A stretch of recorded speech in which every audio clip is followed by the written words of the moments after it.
ایک پرسکون رات تھی۔ جنگل میں ہوا ہلکی ہلکی چل رہی تھی اور آسمان پر چاند اپنی روشنی بکھیر رہا تھا۔ پوکی بہادر ہاتھی آج ذرا اداس بیٹھا تھا۔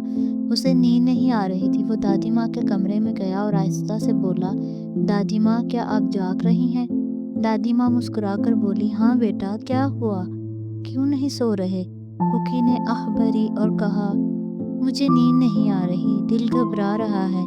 دادی ماں نے پوکی کو اپنے پاس بٹھایا، اس کے سر پر ہاتھ پھیرا اور بولی، بیٹا، کبھی کبھی راتیں خاص ہوتی ہیں۔ ایسی راتوں میں ہم کہانیاں سنتے ہیں اور دل کو سکون دیتے ہیں۔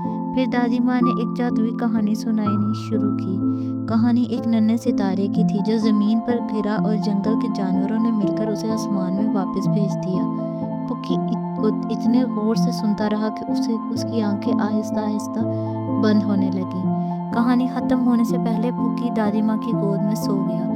دادی ماں نے آسمان کی طرف دیکھا اور مسکرا کر کہا، یہی ہے سہانی رات کا اصل جادو، کہ دل سکون پائے اور خواب پیارے آئیں۔ اسی رات پوکی نے خواب میں دیکھا کہ وہ ستارے کے ساتھ چمکتے آسمان میں اڑ رہا ہے۔